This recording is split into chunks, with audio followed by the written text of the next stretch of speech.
The Sharks go into Montreal, where outside of last year, they've been. It's been very comforting to be in the province Quebec. We'll break this one down, and we'll hopefully get some info on Igor Chernyshov and how the NHL still cannot do their jobs keeping players safe. Right now, this is Teal Town After Dark.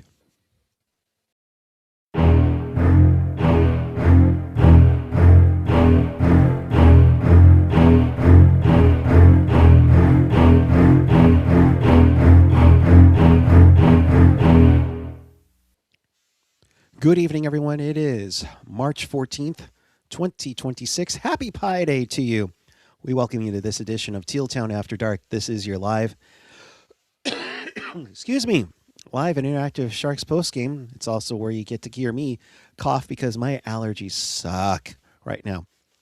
So if you want to be part of the show, chat with us and fellow hockey fans all over the world and in Sharks territory on the YouTube page and the app. You can always follow us on the socials. Stick taps to Felix doing it tonight on the Twitter, Blue Sky, and Threads. Find everything at tealtownusa.com. And if you want to support the pod, feel free to do so.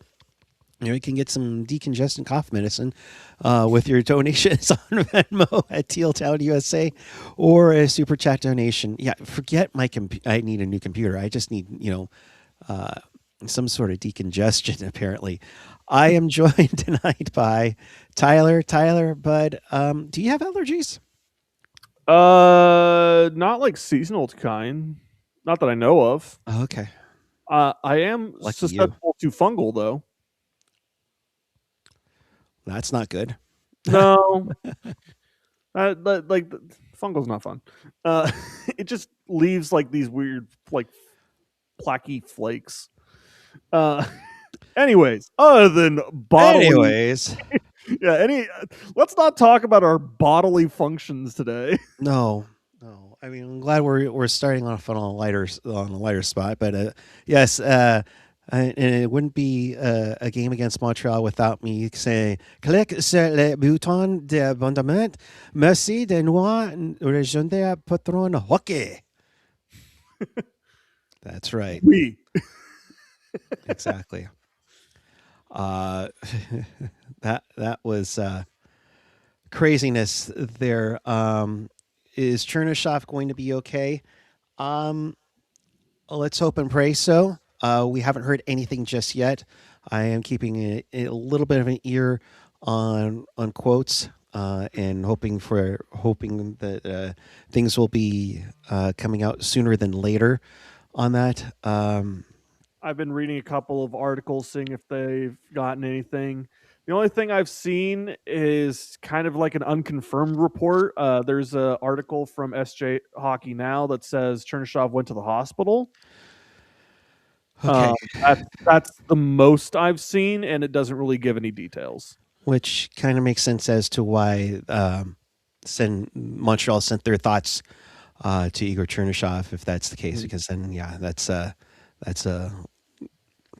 very scary. Big Bird saying, last 10 go Ned. Love the Jabberjaw cartoon on his mask. Yeah, he definitely has had a cartoon theme on his mask in the past years, so definitely doing okay. Snack Attack, thank you very much for the $1.99 super chat as always. Really appreciate it.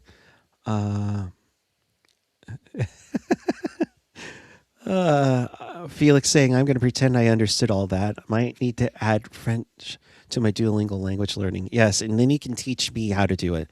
I'm sure our friend Andrew Lammy, who was at the game, and I'll try to pull it up. That was one I should have pulled up.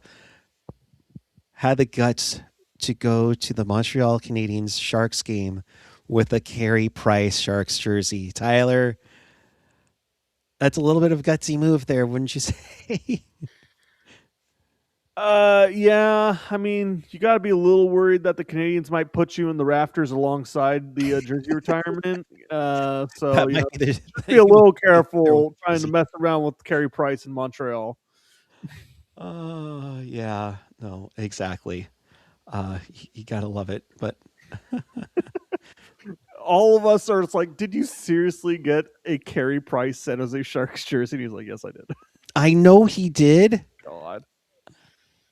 I mean, I know he mentioned it to us in the Discord before about it, and it's just, you do your thing, bud. So let's see. Barthes Battalion. Let me get to these super chats really quick. Colin Graff gonna hit 40 point stats to my dog. Ooh, baby. I mean, Kraft is a dog. yeah. I mean, bow wow, indeed. On that, Jerry F. Thank you very much for your $5 super chat. My English son and I celebrating another Sharks win. Also, we're sending all our best wishes to Cherny. Yeah. Hey, there's Lammy in the chat. Let's go. Lammy bump. Yes. Good to have you on, my friend. We're gonna post your thing up tonight. And Lammy, you can answer this for us. Did the Habs show a tribute video for Carey Price before the game, though? Not retired yet, so probably not. I mean, but it's his first game back, since leaving the organization. First game. Is he even in the building?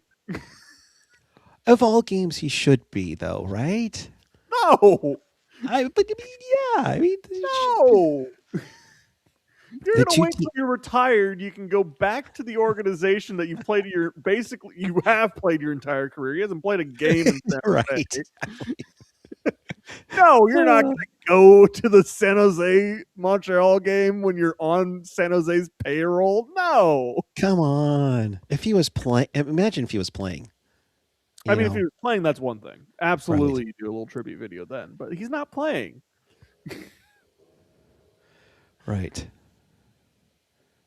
Oh, man. I'm trying to get Yes. Carey Price does have a number with the Sharks, and I believe it is 31. Yes. Yes. He was gracious to loan it to Joshua Ravensbergen for the rookie tournament, though. So here we got to get this up. Lammy, I hope you had a great time. I would say if you're able to find if they had like a matchup puck to let me do it, but I know that's tough to do. But there you go, Lammy. Shout out to you rocking that tonight. I mean, As I die. Based on the pictures, it looks like you're already in the rafters. I believe that's easily the biggest building in the league, like close to like 23,000. Yeah, I don't know. It's definitely up there. I Yeah. don't recall what the biggest building in the league is, but Montreal is going to be very high up there. Dana, where are you? No, I'm kidding. Sorry, Dana was supposed to be on the pod tonight, but is also dealing with either allergies or just coughing or something. Don't worry. I have a little something to show later that I have a feeling she might want. So Dana and the ladies or Barbie lovers, stay tuned. I have something to show you a little bit later on in there. Right. Is it time to get into the game? Yeah, let's get into the game. All right. Shall we go right at it in the sense of do we wait 30 seconds? Well, Montreal did it, unfortunately. Yeah. I was leaving Giants. Well, I wasn't. No, I think Amanda, my girlfriend, was leaving Giants Fan Fest, and I was a little distracted. And then I saw these tweets coming up, and and saw that Chernishov went down. I was like, oh no, he just came back. He was supposed to be that offensive spark plug and everything, and Igor Chernyshov takes a tough hit. We're not going to show you the video just because it might be a little squeamish, especially how he was trying to get up because there was.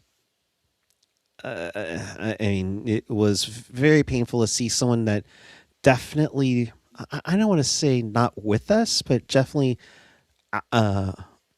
somewhat unconscious and out of it.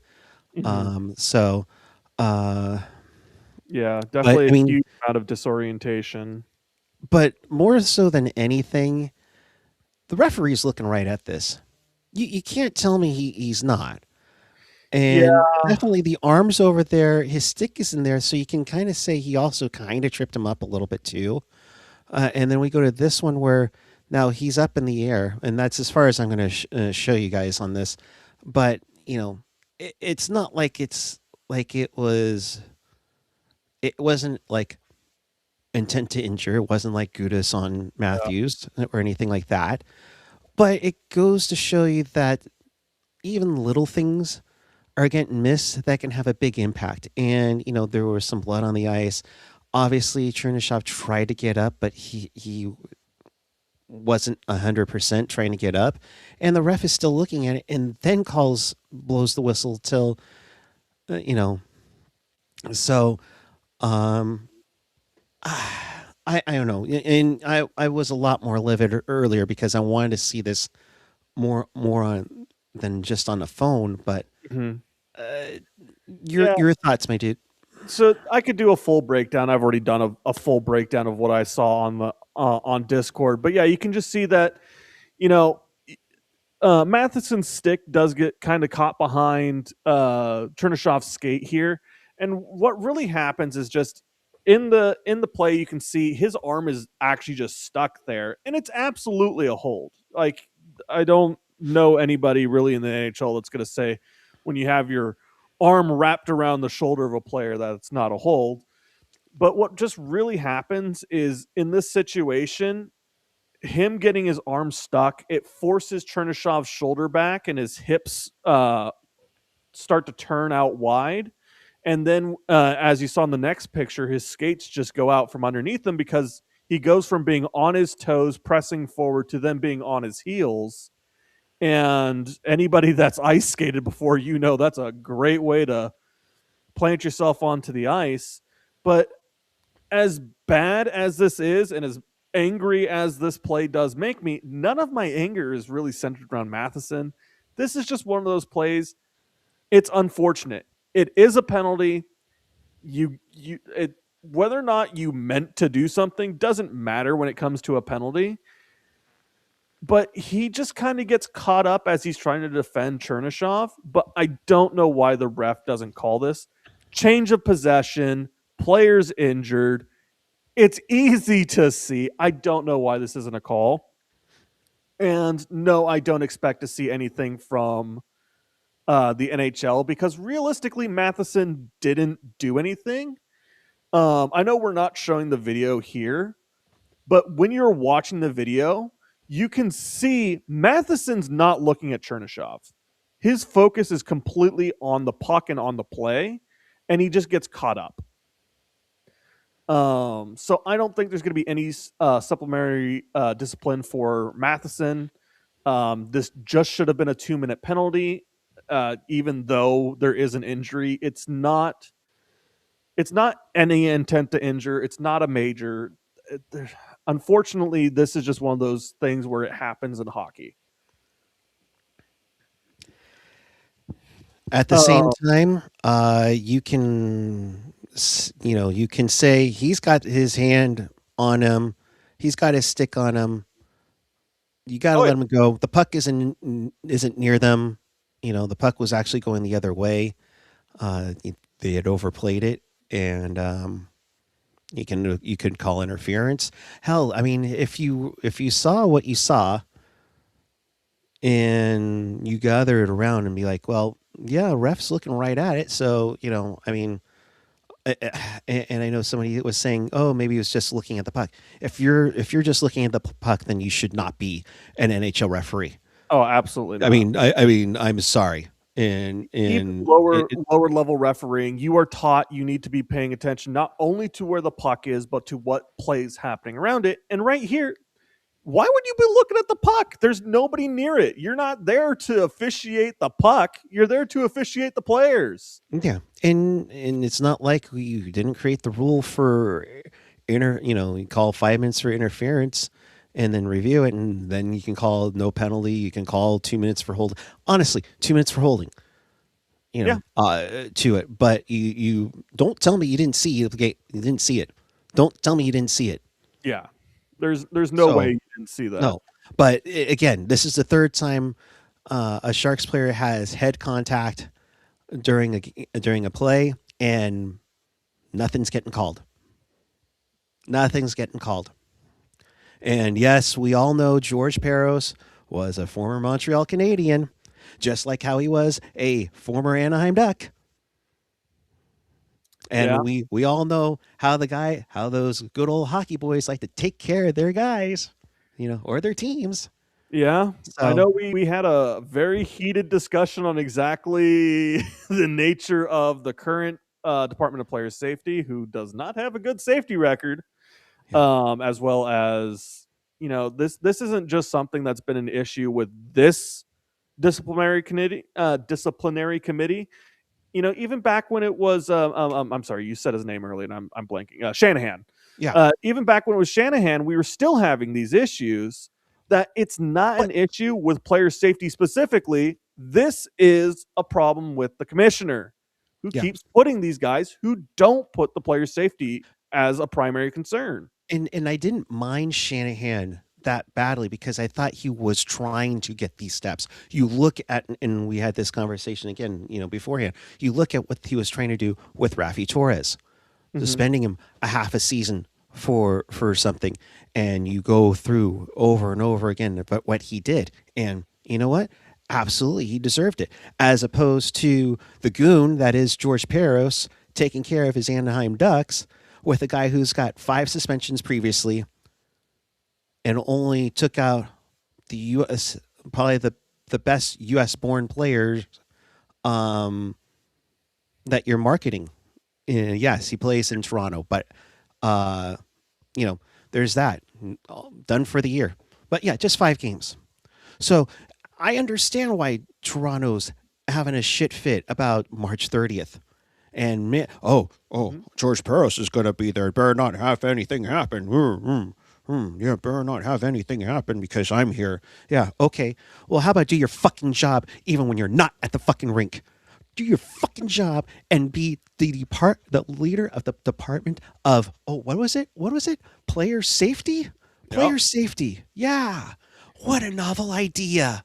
Can you You know, imagine if you beat somebody over the head with a baseball bat and then you just got a phone hearing from the court? 5 games. Yeah, you know, Sure. Sure. fi- Sure. five 5 days of community service, that'll be good. Sure. I think the thing is that you know, we're worried about guys like Bo Horvat flipping, visors. Yep. That's more important, guys. Definitely. Yeah. And granted, he's agitated, and rightfully so, because Eklund grabbed his stick. I get that, but we gotta make sure we gotta take care of those, those little ticky tacky bullshit. Yeah. Mhm. Okay. Um. And then, even if getting on to beyond what happened with just Chernishov, you could also see that the refs completely changed how they were officiating the game immediately after that. Like, I'm sorry, you don't call what is obviously a hold. And then for the rest of the game, Sharks get 3 penalties on some really okay. Why calls? Uh Celebrini gets a call on a cross check that I'm like, okay. And Well, that's when they notice. Oh, Gary might be watching now. Oh gosh. Oh, I better make sure I look good. And it's hockey night in Canada. We gotta make sure to do that.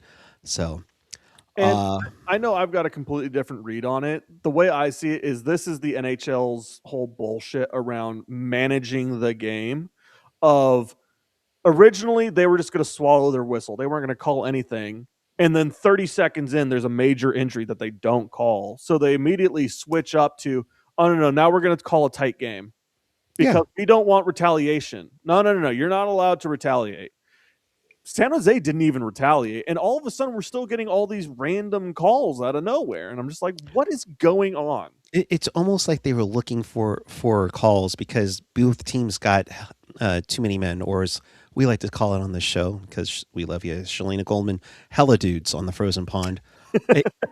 Because we got to make sure we call it tight. We don't want to have anything happen. So, a couple of things we want to welcome those of you who are about to either watch. I'm guessing it's A's preseason baseball, because that's why they cut the broadcast so short, because they didn't even show any quotes from anybody. To Teal Town After Dark. Thanks for watching us, Felix. A couple things. One, can you retweet the link out on socials really quick, so that way we can let people know that there is longer than a 19-minute post-game show available. But also, we're going to shout out Felix for getting this from Max Miller. Chernishov is still here. Just saw him in the locker room. Okay, so the report originally that about the hospital, not true. Probably just being checked out by the doctors at the rink, since I know they do have team docs on hand. Yeah. Now I will say this, and we got a debate going on here a little bit, which is interesting. Celebrini 7117, good to see you in the chat. By the way, we need more enforcers in this league. Where Felix comes back and says, we don't need more enforcers, LOL. But at the rate that we're going, where you're seeing headshots and they're not getting called, teams are going to have to defend themselves. And that's maybe what George Peros is hoping for. I need my type of guy to be back in the league. We can't have all these Euro guys, with their little zippy, dippy, doopy, doopy, doo, scoring. No, I need somebody to take them down and beat them down. Yeah, we need people to play hockey right. Right. Yeah. Play hockey the right way. Right. Right. I'm also on the side of Felix here of we don't need enforcers, because if you look at what the job of an enforcer is, it means that they're useless on the rink. They're only there to hurt people. I don't want somebody whose only job is just a bruise. I want somebody who will stand up for me, but will also play the game. And that's not an enforcer's game. We don't need enforcers. We need people to stand up for their teammates. And it goes to show you why the Sharks went after Ryan Reeves, because they were worried that, some of these youngsters, some of these that are not, the classic, oh my God, you're more than 6 foot tall. Oh, they could take care of you. You're such a tough, tall guy, hence why Luca Cagnoni is still in the AHL right now, but I digress. Oh God, I hate that he's still in the A. Yeah, I am with you too. But yeah, the NHL has been both going through a transformation and also trying to hold on to the past of, like Puckguy was saying, we still love these guys that are over 6 feet tall. And then we pass over the little guys, even though the last time that we passed over a little guy, he became Vincent Lecavalier, and he had a nice cup of coffee in the NHL. Yeah. Yeah, and it just bothers me. Yes, do I love the physicality? Of course. My mom, who Puck Mom, was just here asking me a question. Who's her favorite players? Owen Nolan and Jeff Odgers. Yeah, now there's a story to Jeff Odgers, but that's for another time. And all I'm going to say is, the hockey player might have been winking at my mom, between the glass and the penalty box, but we'll get to that another time. It's just tough. And Barthy's Battalion bringing up a good point, and that's a key guy, who needs this team's needs to start integrating next year. Carson Wedge, I believe is he the captain in Kelowna? I believe he is, but he was picked up, I think, in the 2024 draft. Definitely can play the body and definitely can help out on that. But it's just, and for, oh yes, remember Brad Stoppett? Oh yeah, totally. Oh, still, that's probably my favorite San Jose Shark moment is the Brad Staubitz Jordan Tutu fight. See, you have that one, and I was at that game, and that was freaking I incredible. was at that game too. I'll never forget. And again, this goes back to the NHL can't officiate shit. Mm-hmm. Scott Yeah, that game Thornton got out takes of hand. Scott Thornton takes a cross check, being held down by Yuri Fisher onto the ice. He's leaning over and holding him down, waiting for a whistle to go. Then he gets off of Scott Thornton. Thornton, who had a back injury, was upset and everything. What does he do his next shift? Beats the living shit out of him. He goes right for him, beats a boom, boom, boom, boom. I think it was like 6 or 7 punches. And yeah, Yuri Fisher was not a guy that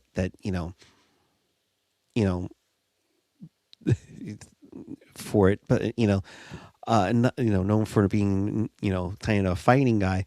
But if the league isn't going to do shit, then that's what's going to happen. And then don't complain to us when you like, oh, we need to suspend this guy for it. Oh, now you're coming around. So all right. Trying to get this out of I think I got it out of the system. All right. We're good. 25 minutes in, still Yeah. talking about Chernishov. I think we're about All right. Goose Fraba. All right. Onward we go to Mr. Saturday Night, Cole Caulfield, doing something, as usual. First, he's back in the lineup for this game. It's a Saturday night. It's hockey night in Canada. So, of course, Cole Caulfield scores with a nice shot to make it 1-0 about 7.5 minutes in. Sharks would respond about 6 minutes later with Macklin Celebrini, who I thought had an okay game last year in Montreal. Definitely seemed hyped up to be in Canada for this one. He gets his 34th from Graf and Klingberg to make it tied 1-1 after one. I mean, what did you see from both of those, Tyler? Not the least of which I think there was a goal called back. Called back. I believe it was Celebrini would have gotten a goal on the power play. But that got called back for, I believe it was Will Smith over the line by a hair. For the first 3 goals, because I also do want to talk about for the Montreal goal, you really want to see your defense step up to really kind of start taking the body there. We gave Cole Caulfield way too much room to just kind of skate in. And it was an excellent shot. It's Cole Caulfield. You can't give that kid that much room. Yeah, and looking at the replay, he had all day to skate, and that's not fun. Yeah. So you need to step up there, get some body on players like Cole Caulfield. On the Sharks end, what a beautiful shot! First of all, holy Toledo! Yeah. I was talking with Skyler, and he's like, "Oh, that's just another one of Celebrini's goals." I'm like, "Man, I understand this isn't the fanciest shot. Like, this isn't like dangling through 3 players, but are we really so jaded because this kid is so good that we can't appreciate an absolute snipe?" What the tough part is, and I get it. Like we're we've had almost 2 seasons of celebrating. Mm-hmm. It's just that it just happens on almost a game by game basis at this point, and to have 8 as an 8-game point streak now, I mean, just ridiculous. Yeah. And I want to say, chat, help me out. I think it's like 7 goals in the 8 games. I mean, it's just crazy. Canucks tie it against the Kraken. Thank God. All right, come on, gang. We'll do. I want the Kraken to win. I want the Kraken to help get the Edmonton Oilers lower down. Oh, well, but the Kraken are trying to leapfrog the Sharks. So, okay. Anyway. No. We both need to leapfrog the Oilers before we're concerned about that. Oh, God. Remember, whether or not we make the playoffs is not the most important. The Oilers not making the playoffs, now that's the most important. Yeah. So 1-1, we go into the second period, and then what a shot from Mario Ferraro. I mean, kind of a little bit of a snapper from the point that kind of floated a little bit to give it a 2-1 lead, but Mario's definitely, he's not having, it's not like, oh my God, he's so great. Like, look at all the, I mean, he's not getting the offensive numbers like Klingberg has. And by the way, Klingberg 2 assists tonight. Mm-hmm. But at the same time, Ferraro's had somewhat of, I think, a solid year.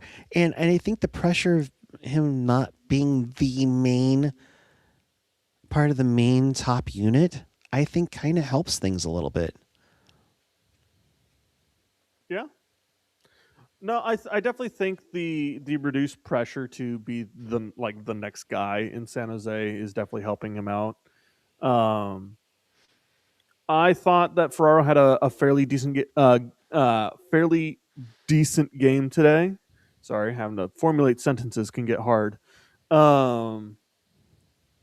He's not had the most impressive season, but he's also definitely been one of the guys on the back end that has had the least problems. He's had his own share of problems, but between giveaways from Orlov or Klingberg or Liljegren, he's definitely one of the least issues, on the Sharks. And then add rookies like Mook-Madulin and then Sam Dickinson. Well, Mook-Madulin's not a rookie anymore, but young defenseman. But young and up and coming.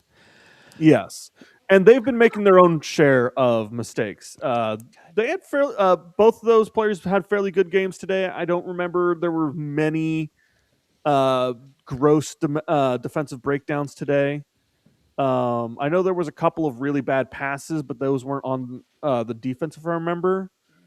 So overall, defensive game very strong, and Ferraro was one of the stronger players today. Yeah. Though that being said, Klingberg did get 2 assists actually today. Yeah, Klingberg 2 assists, and kind of to point out with Mook-Madulin, I've thought he's played really good since he came back into the lineup. Oh, absolutely. He's probably been one of, if not the best defenseman, just as purely defense, that the Sharks have had since he's been able to get back in the lineup. He's been fantastic. Yeah. Yeah, no, I get you. I get you. So that made it 2-1 Sharks, and then 3-1 because, we can say that, Colin Graff got the 18th goal this season. To me, Macklin's like, I don't want to score all these goals myself, so I'm just going to bank it off of people. You say that. Sometimes you do that. I mean, looking at this replay, I'm like, oh my God, he had the game against Toffoli where it kind of bounces off of Toffoli. It's only like, yeah, chest of steel. So, I mean, unironically, sometimes you do that. Whether or not it's like, oh, I want to spread out the goals, I'm not sure that's the reasoning he was doing it. But sometimes you shoot at your teammates knowing it's going to cause rebounds and stuff like that. There was one time when I was playing hockey, our goalie suited up as a player for one game, and the team decided we're getting you a goal. So basically, everybody was trying to put the shots through him to try to get tips and rebounds. And we did actually manage to get a shot deflection off him to go in. So yeah, sometimes you do that. It's, hey, you do what you can do, and it doesn't matter how you got it. You get credit for it, right? As much as we can say, oh yeah, Joe Pavelski got the first goal of the 2019 playoffs. Yeah. it deflected off of his mouth and in. Lost a couple of teeth, which I still don't think he's replaced, but it's like a badge of honor for him. Uh, Nonetheless, that made it 3-1 San Jose. About a little over a minute after Nick Suzuki, who I'm sure the Vegas Golden Knights would love to have him instead of Max Pacioretty for the amount of time that he's played. But Suzuki, with a great snapper, he's able to walk in again as well and beats Nedeljkovic to make it 3-2. And then, you're still on the edge of your seat because it just seems like Montreal's been so good this year. You're almost asking for them to tie it up, especially in their barn. Yeah, definitely a scary team to having to be held back from scoring. I don't know many teams that would say that the issue on Montreal is how many goals they can score. But the Sharks managed to find a way. And something else that was a great talking point for this game is even despite the injury to Chernishov early, the energy that the Sharks brought to this game was fantastic. Even after the injury, you didn't see anybody with heavy feet. Everybody kept moving. I think a wire got loose a little bit. Wire got loose a Oh, little there you bit. go. No, you're good now. Okay. I don't know what you did, but Sorry. it worked. You didn't see anybody with heavy feet after the injury. Everybody was still skating hard. The passes, maybe not the best at times, but they weren't specifically just throwing the puck into an area just hoping something magically happened. Like there was plans for every pass. Players knew where each other were. The Sharks were working well together, and that was probably one of the biggest things. Is like as an overall game, I think this was probably their best game since the break. Is just the players worked well together today. Yeah, More so than anything. it's that team concept, and you know, uh, they definitely, and it started last year. I thought, especially with Toffoli and Wenberg being a part of this team, along with the kids, of kind of building a culture and wanting to work for each other. And I know Warsofsky's been kind of like the same thing in that sense. Mm-hmm. Sorry, I can feel like my nose is clogging up at a moment. I know it's an emotional game. Yeah. Oh God. Yeah. So, but yeah, you see the development of this team continuing to be successful and wanting to work for each other, and it just seems like they've definitely gotten that interchangeable because, of course, yes, you're going to go through line blenders every now and then, and yeah, it can be tough, like Toronto's been dealing with. And granted, the Sharks are not Toronto and don't have the Toronto media all over them, but at the same time, I think us would be all over them if they were to, not show up. We've saw that early part of the rebuild. So, Let's see. But I thought they held their own. Nedeljkovic has been fantastic, and as I was saying before too, along with what Curtis Pachelka kind of wrote, I think you're starting to see a little bit more of a breakthrough. And again, no disrespect to Askey, just because of the his injury, but also his struggles. If this team does make the playoffs, I think Ned's your guy. Yeah. For at least the next few years, I think you're right. Like maybe they go back to having a 1A, 1B, more akin with the beginning of the season. And I think that actually probably would benefit Askarov a lot, is to go back to not being the guy, of going back to it's every other game. You're splitting the games. Maybe at the playoffs, you're going to focus on Ned. He's the guy with the experience. Askey hasn't been there before. I completely agree with that. Ned has shown that he's kind of revived some of that form that he had in Carolina, where he was pretty lights out and was seen as like the future goalie behind uh, Anderson over there. Then he really gets a setback over in Detroit, and then he kind of bounces back around a few teams, ended up with Pittsburgh, where he then makes it to San Jose. He wasn't really fantastic before he got back to San Jose, but here he's been doing fairly well and not with the best defense in front of him. Yeah, and that's, I think, the other thing. Wait till this defense kicks in. Please, come on, Denver. Go ahead, stop winning. We want Eric Polkamp to be signed the minute that Denver University's eliminated. Please. I think he's going to the A for the end of the season. But Do you really want to throw somebody from the NCAA into NHL playoffs first? The only reason I say that, though, is because Polkamp's, I think, to me, Polkamp's shown how dominant he is, and just recently got named offensive defenseman of the year. I just think can't see them signing him now as opposed to the summer to play in the A, and so I can't see it. So that being said, fingers crossed, and I'm just saying there's a contract, a spot available for him. So, yeah, and Fiofin saying you got to cheer for Polkamp, not against him. Go Denver. No, I get it. Trust me, it'd be great. I'm just saying it'd be nice to get him a little earlier, get him used to San Jose, and that's all. Hey, I'm a fan of BC, and I'm still going to be voting for Polkamp. I'm just saying. Nonetheless, Sharks get out of the jam with an empty net. Celebrini gets to 35, even though he almost had 35, but it was called offside earlier on a challenge. Sharks win this one 4-2. As of right now, which is March 14th, 7:41 p.m. as we're recording this, the Sharks currently sit in wildcard number 2 at 70 points. LA lost, and I'll shout out Jeff Adams, one of our longtime supporters, as Timo Meier got the empty net goal for the Devils to beat the Kings. So the Kings stand pat at 69. The Kraken are currently tied, if I'm not mistaken, unless that score has changed. So the Kraken are at 67 points.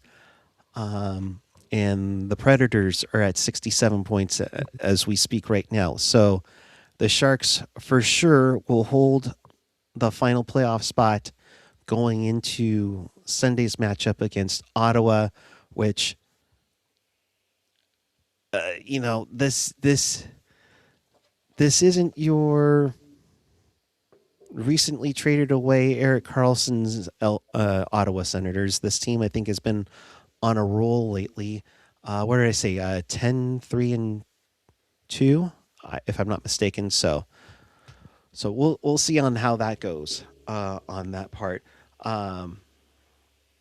But yeah, another big test and a quick turnaround to get to Ottawa.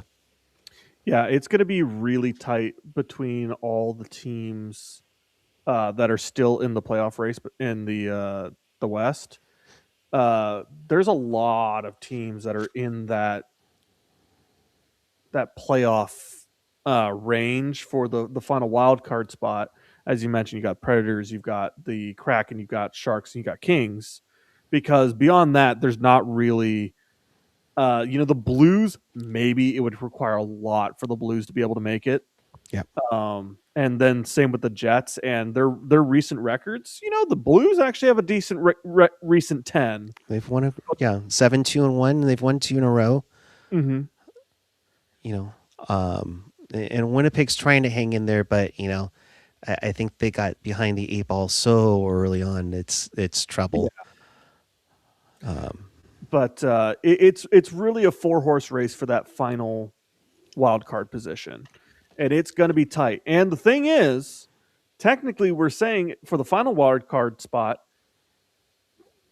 the top 3 in the Pacific aren't really set in stone. So I guess it's more so a race between the Predators, if they're able to become the 5th team in the Central, and who's going to be in charge of the Pacific. Because you've got 5 teams, there's 6 teams that could relatively make it into the top 3 of the Pacific. Right. Precisely. I mean, you're looking at Sharks at 70 points, 64 games played. And again, we're recording this live, so there are some games in progress on this one. Anaheim has 66 games played. They're at 75. Same amount of games for the Golden Knights. They're at 74. Edmonton's 67 games played. It was 73. The Sharks have at least 2 games in hand on the top 3 in the Pacific. They make up those games, so you're just saying 4 points. They're right in the thick of it. They actually have 2 games up on even the Kings as well. Yeah, I mean, one of those gets eaten up tonight, and in Seattle they're even with. So I thought they were 64. This was their 64th game. Is this their 65th? no, this is their 64th. Yeah, the Kings have 66 so far.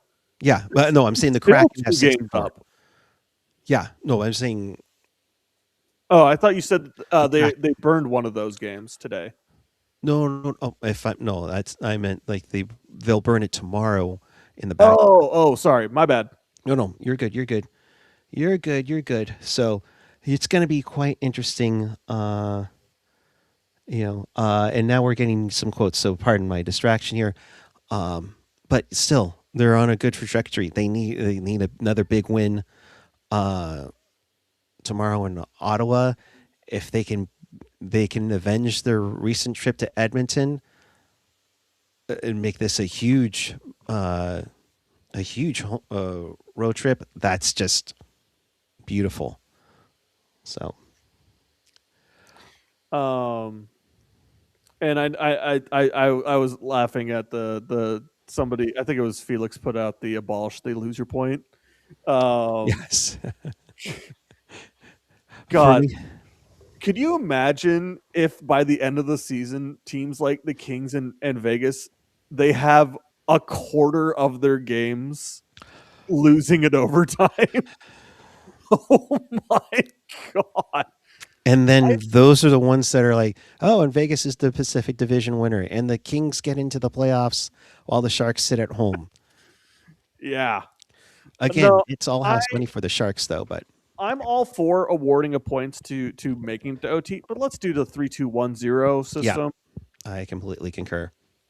Because also, you didn't win in regulation. Why are you getting the same points as a regulation win? The same argument. Like, for the longest time, wasn't it like the Avalanche had 1 regulation loss, but then they had like 8 OT wins or something like that? Yeah. And it's like, I mean, yeah, they're still dominant, but on paper, they're better than they actually are. Yeah. No, absolutely. And it's kind of funny. You look at it and like looking at 1, 2, 3, 4, 5, 6. 6 teams in the West alone have double-digit overtime losses. Mm-hmm. That's just crazy. And I believe 5 in the East. Sorry, go ahead. Fefoins, I don't actually know how to say that. Fefoin? Fefoin. It punishes both teams in OT. Because what happens is if you get your game wins in regulations, the fact that you lost in OT matters more. Because it's now no longer a 1-point difference, it's a 2-point difference. Yes, it does punish the teams that win in OT as well, but that's reasonable. That you did not win the game in regulation. You're still getting 2 points. It's a 1-point difference over the players or the team that you beat. But if you're in a heated race for the playoffs and you win in OT or lose in OT and the other team wins in regulation, they will always be making ground on you. Yeah. I get where you're talking about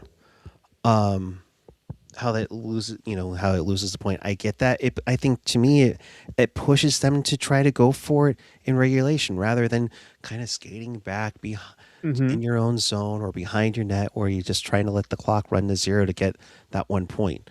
I get that, but at the same time, if we're going to have a fight between stuff that Gary Bettman should do, more than anything, let's get to 1 versus 8. There isn't a reason for like a team that's going to probably hit like a team that's currently, Yeah, we're gonna Colorado 97, Dallas 94, Minnesota at 88. One of those teams is going to be, at least one of those teams will be eliminated in the first round, and they've had fantastic years. we're gonna be losing 2 of the top 4 teams in the West in the first round. Yeah. No matter what, because are we really that confident saying the Ducks are better than the Mammoth, considering they're 1 point ahead?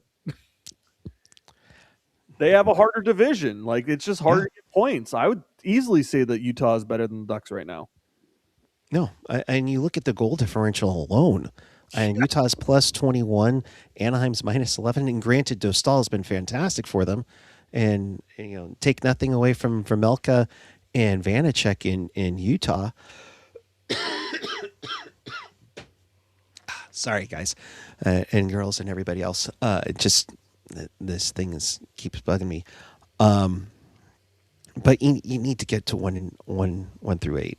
I agree. Nothing like it. I would sacrifice better first round matchups for better late round matchups any day.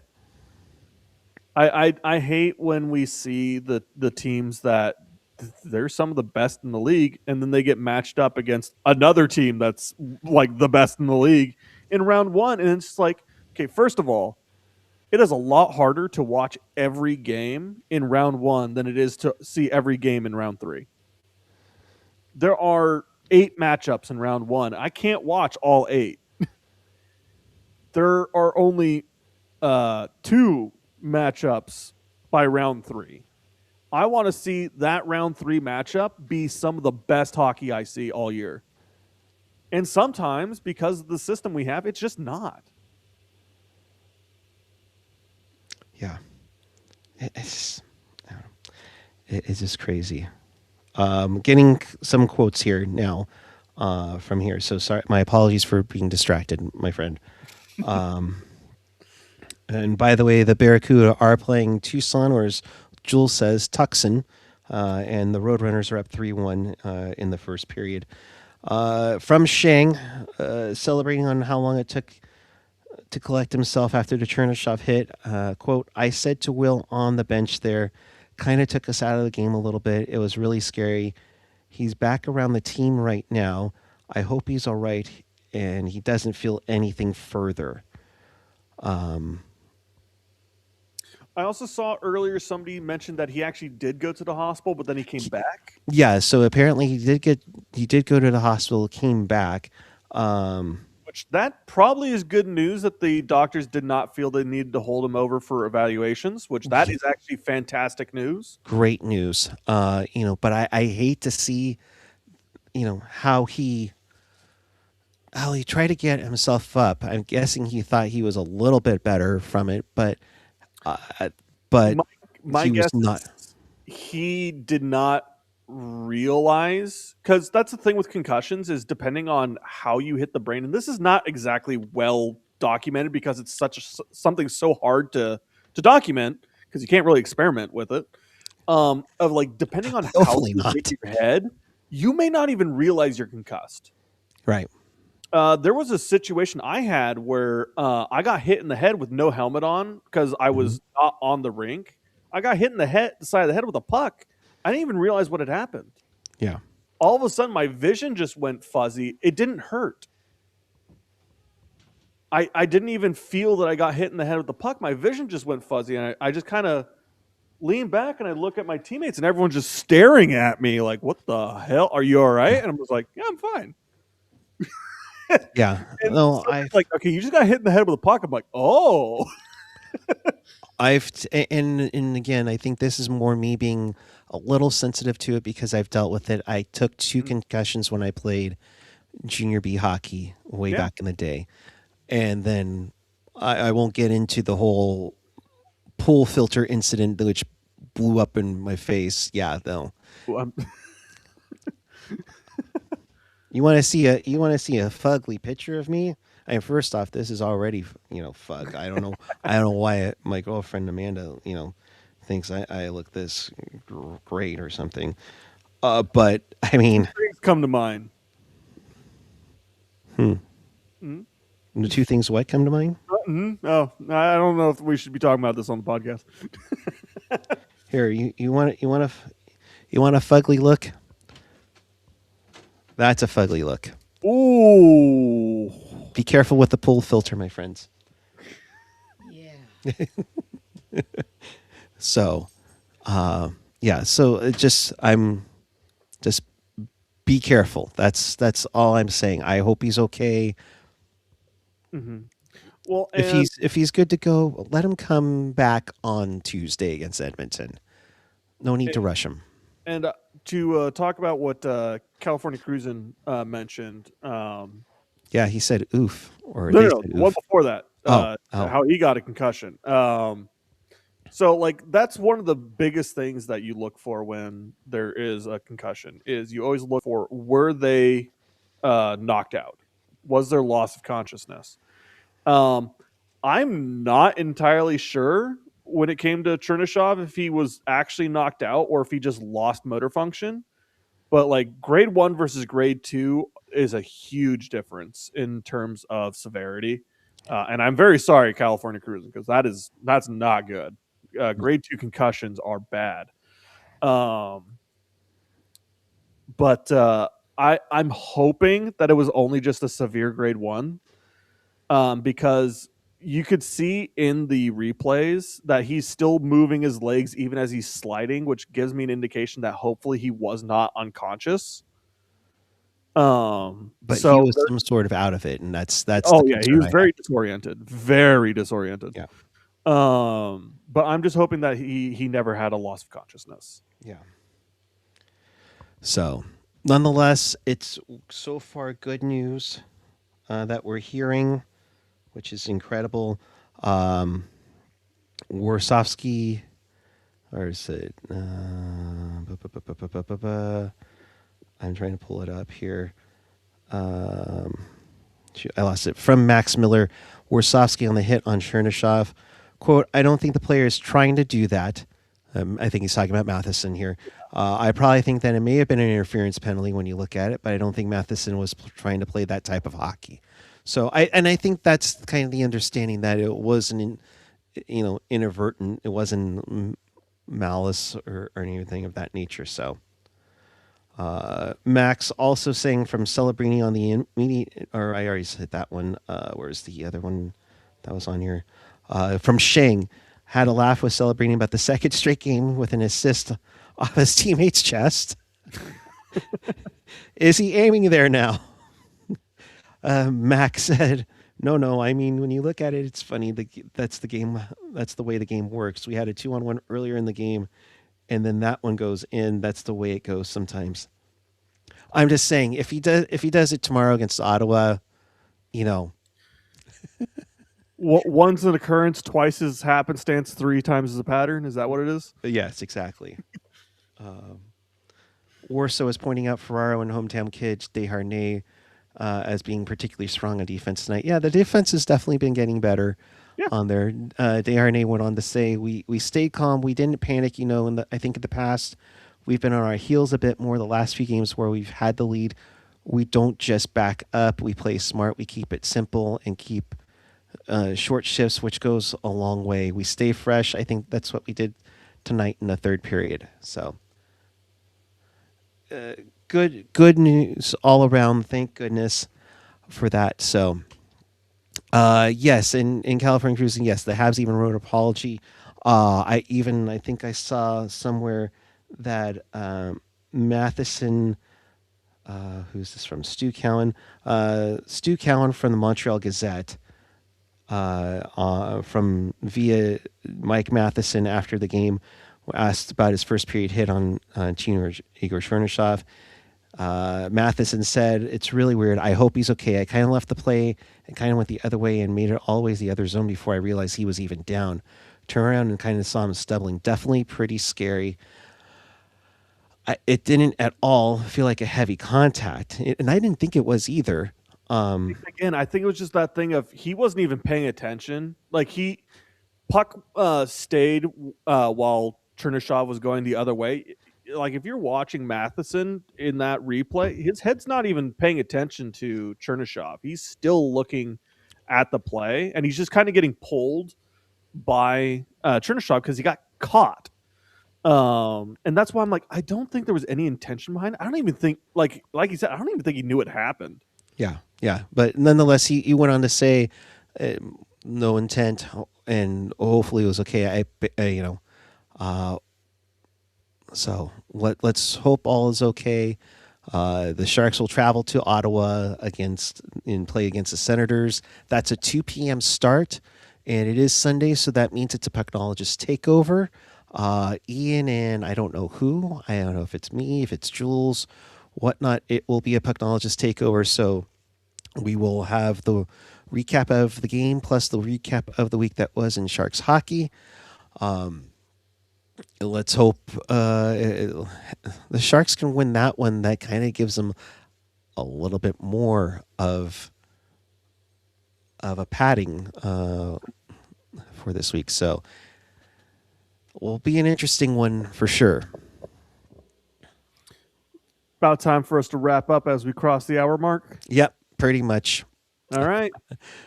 In case you missed anything or you want to watch this again, check us out on tealtownusa.com or wherever you get your podcast. The audio version will be up later this evening as I'm sneezing and using my Navage machine. Unless I get like a $10 super chat, I will not. I'll spare you that. Indeed. So, yeah, you don't want to see snot. No. You want to see Sharks victory celebration indeed.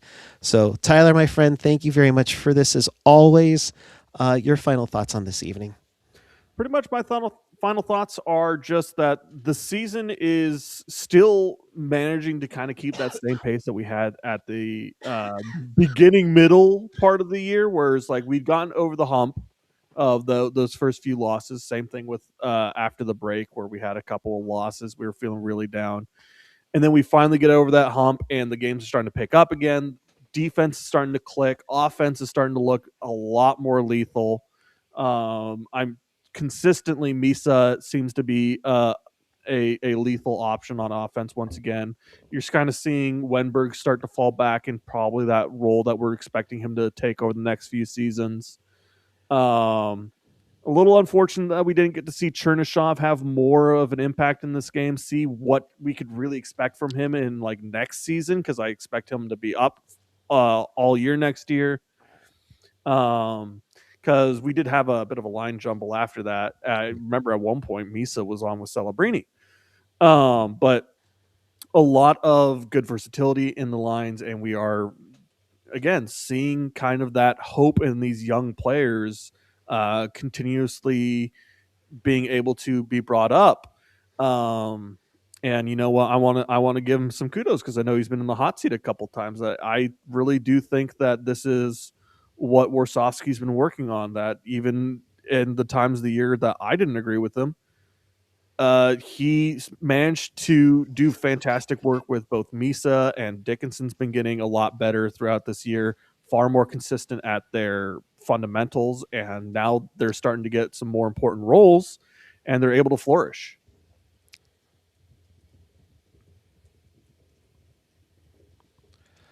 Puckguy? All right. Yeah, I'm here. You caught me as I was trying to get the pump up going here. You know, we got 83 watching and only 22. Let's get the likes up here.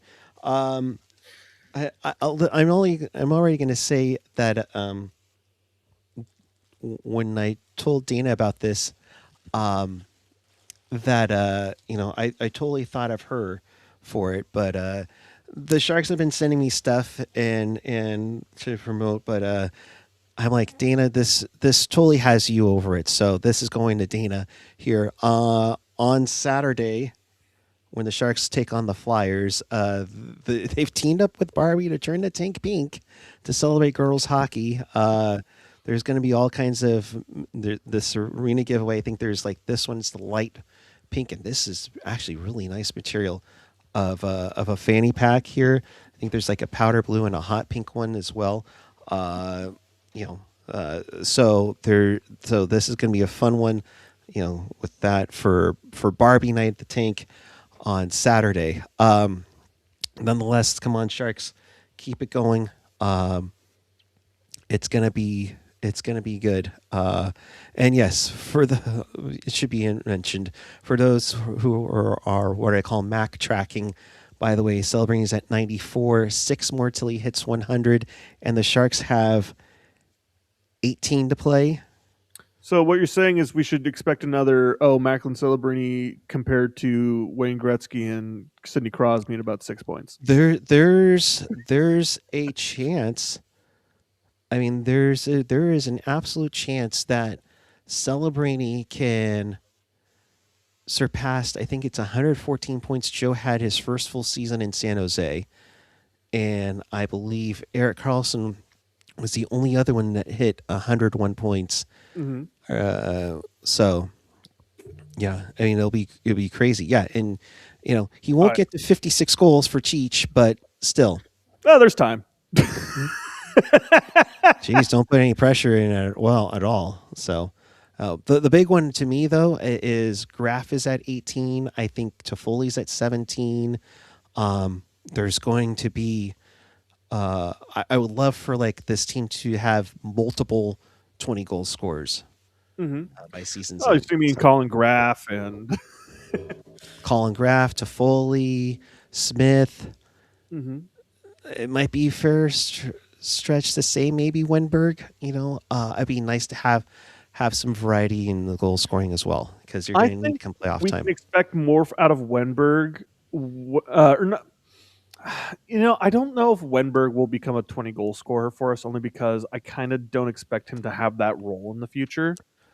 I expect him to have more of a shutdown defensive first role in the future, as being that third line center, probably alongside players like Colin Graf. I think is going to be there.